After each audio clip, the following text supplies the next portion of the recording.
도산 12곡 1수부터 3수 이제 본격적으로 들어가 보도록 하겠습니다. 자, 과연 어떤 이야기들이 나올까요? 첫 번째 1수부터 갈게요. 이런들 어떠하며 저런들 어떠하려. 따라 읽으세요. 이런들 어떠하며 저런들 어떠하려. 초야우생이 이렇다 어떠하려. 하물며 천석고왕을 고쳐 무슨하려. 지금 제가 수업 시간에도 원래 말씀을 드렸었는데 티귿 나왔을 때 문두 첫째 음절에 디귿이 나왔을 때는 지읒으로 바꿔 읽어요. 이중모음은 단모음으로 바꿔서 읽고 있습니다. 자, 그럼 다시 본문 확인 들어갈게요. 첫째 작품이 시조잖아요. 이거 기억나세요? 초장, 중장, 종장, 3, 4, 3, 4 이거 조금 약간 벗어났다 그죠? 원래 3, 4, 3, 4 3, 5, 4, 3 이런 식으로 기본 형태가 되어 있는 시조 갈래입니다. 자, 그럼 다시 본론으로 들어갈게요. 이렇다 하며 이런들 이렇게 산들 어떠하며 저렇게 산들 어떠하겠느냐 이렇게 얘기를 하고 있습니다. 자, 첫 번째 형에서 보니까 우리는 반드시 어떻게 살아야 돼가 아니라 이래도 저래도 괜찮아요 라고 얘기를 하죠. 우리는 이런 것을 달관적 태도라고 얘기를 해요. 달관적 태도라는 것은 세속에서 벗어나서 좀 멀리 관조적으로 바라보는 내용을 말합니다. 활자로 보여드리면 이런 거 속세의 일반적인 삶에서 떨어져 있다는 것을 달관적이라고 얘기해요.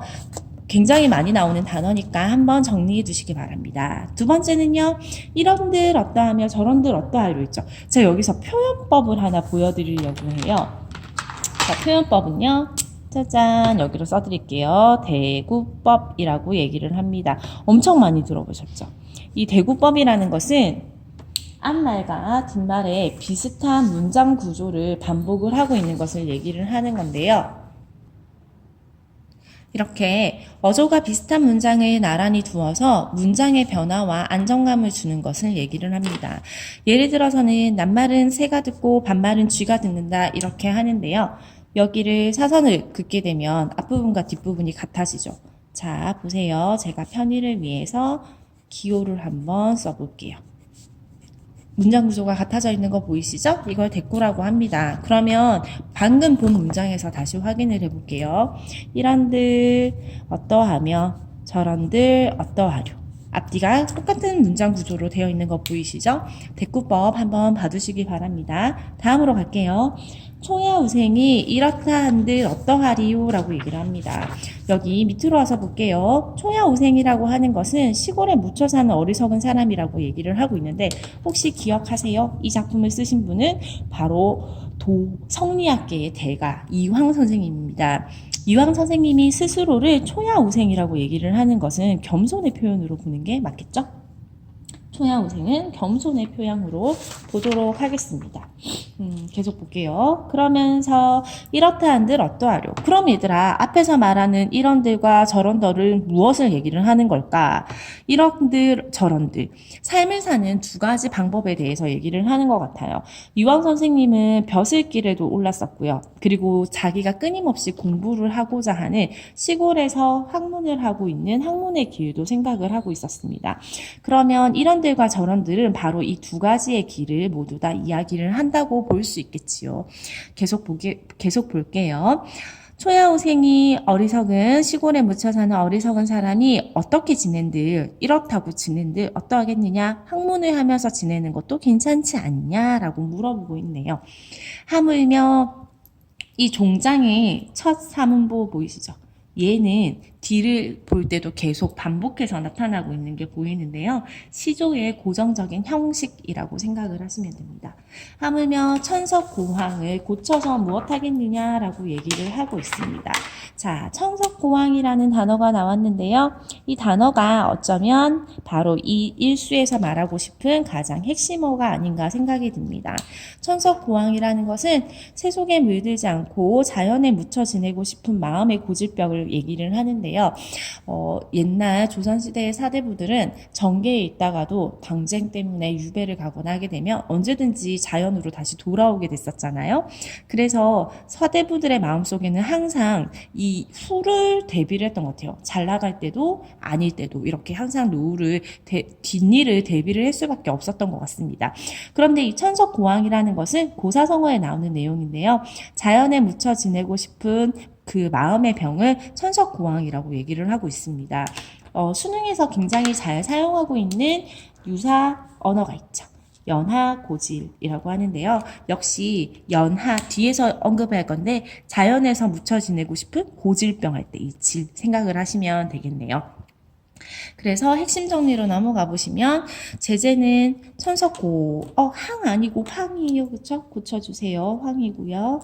초하에 묻혀 사는 사람들에 대한 깊은 애정이라고 이야기를 하고 싶습니다. 그래서 일수에서는 이황 선생님이 내가 벼슬을 하다가 지금 여기에 내려와서 이렇게 공부를 하면서 지내는 것도 괜찮지 않냐라고 이야기를 하는 것으로 보여집니다. 자, 표현법 하나만 더 얘기할게요. 여기에 보시면 어떠하려, 무슨 하려로 되어 있는데요. 현대어를 보면 어떠하겠는가, 무엇하겠는가 라고 문두가 의문법으로 되어 있는 거 보이시죠? 근데 여기에서의 묻는 말은요. 이러면 어떻고 저러면 어떻겠는가? 괜찮지 않냐? 어리석은 사람이 이렇게 지내는 게 어떻겠느냐? 뭐 이것도 괜찮지 않냐? 굳이 이렇게 자연을 사랑하는 마음을 고쳐서 무엇하겠느냐? 안 고쳐도 괜찮지 않을까? 라는 자기의 답에 대한 내용을 묻고 있어서요. 서리법으로 보여집니다. 네, 여기까지 하고 다음 수로 넘어갈게요. 이수로 넘어오도록 하겠습니다. 연하로 집을 삼고 풍월을 벗으로 삼아 태평성대의 병으로 늙어가니 읽고 있으세요? 이 중에 바라는 일은 허물이나 얻고자 한다. 뭐 이렇게 되어 있겠죠. 자, 그러면 본문을 한번 볼 건데요.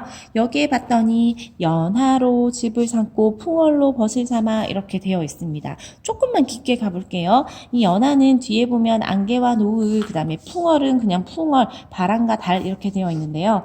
여기에서는 이 두 가지를 통해서 얘기를 하고 싶은 건 바로 자연을 얘기를 합니다. 이렇게 부분으로 전체를 표현하는 것을 대유법이라고 얘기를 하는데요. 대유법은 부분으로 전체를 표현해요. 예를 들면 금수강산, 우리나라를 의미하는 것, 이런 것들을 대유법이라고 얘기합니다. 하나 또 봐두시기 바래요. 그러면서 태평성대의 병으로 늙어가니 라고 되어 있습니다. 우리 일수에서 병이 나왔었어요. 그죠? 기억나세요? 어떤 병? 연하고질 뭐 이렇게 얘기했던 거 기억나시죠? 늙어가니 이 중에 바란 일은 허물이나 얻고자 합니다. 이 병에 대해서만 잠깐 다시 내려올게요.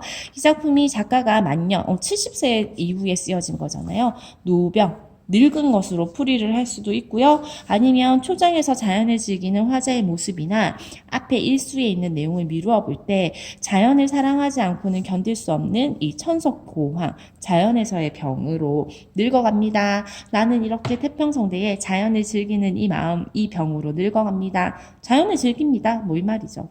이 중에 이러한 중에 바라는 일은 딱 하나 있대요. 그게 뭐냐면요. 허물이나 없었으면 합니다. 라고 얘기를 하면서 자연 속에서도 도를 지키면서 늙어가는 도학자의 모습이 잘 표현되고 있는 구절입니다. 다음으로 넘어가기 전에 이것도 혹시 보이세요? 연하로 집을 삼고 풍월로 벗을 삼아 제가 뭐 얘기하려고 하는지 아시겠죠? 이거 이렇게 해야 되는데 그죠? 상관은 없지만 대구 사용되고 있네요. 이 뒤에도 계속해서 대구가 나올 거니까요. 한번 확인해 보도록 할게요. 3수로 넘어갑니다. 순풍이 죽다 하니 진실로 거짓말이다. 인성이 어지다 하니 진실로 옳은 말이다. 천하의 허다 영재를 속여서 말하겠느냐라고 얘기를 하고 있습니다. 순풍은 예부터 내려오는 순박한 풍속을 얘기를 하는데요. 특히 뒷사람이 본받아야 한 도의나 윤리를 얘기를 합니다. 그러면 도의나 윤리적으로 옛날부터 내려오는 순박한 풍속을 얘기하는 거죠. 예를 들면 이런 거는 변함이 없는 거잖아요. 그죠? 부모님께 효도를 해야 됩니다. 형제간에 우애 이런 것들을 얘기를 하는데요. 조선시대에도 이런 것들이 약간 흔들리기는 했었어요. 여러분들도 아시다시피. 그래서 사람들이 얘기하기를 이런 좋은 풍속은 다 죽었어. 옛날 말이야. 꼭 그거 같잖아요. 현대 우리가 하는 말 같잖아요. 근데 이 이황 선생님은 이걸 어떻게 생각하냐면 이게 거짓말이라고 생각을 하는 거야. 그럼 이 말인즉슨 순풍은 뭐다? 살아있다라고 얘기를 하고 있는 거죠. 인성, 사람이 어질다라고 얘기를 하는 것은 진실로 옳은 말이다라고 얘기를 하면서 여전히 사람은 어질다라고 얘기를 하고 있습니다. 그러면 이 구절을 보아서 이황 선생님은 사람이 품성이 좋다라는 걸 믿고 있는다는 거죠. 이것은 성선설 들어보셨죠? 라고 얘기를 하네요. 이황 선생님의 인간관은 성성설에 기반을 하고 있구나 라고 얘기를 할 수 있네요. 천하의 영재들 내가 하는 이 말들이 거짓말이 아니라 이렇게 많은 영재들이 있는데 그 사람들한테 내가 이렇게 말을 해서 걔네들을 속여서 못하겠느냐, 속이는 게 아니라 이게 정말로 진실이다 라고 얘기를 하고 있는 구절입니다. 이거 보이시나요? 보이죠? 보이나요? 보이나요? 뭐 얘기할 것 같아요? 그렇죠. 대꾸 이야기 할게요. 대꾸법 역시 나타나고 있습니다. 여기에서 하고 싶은 이야기는 사람의 인성은 어질고 순박합니다. 그럼 얘들아, 이 구절을 보고 성리학의 이념이 드러난다고 얘기할 수 있겠네? 그죠? 성리학 이념이 드러나고 있는 바로 19가 되겠습니다. 네, 여기까지 삼수 설명 마치도록 할게요.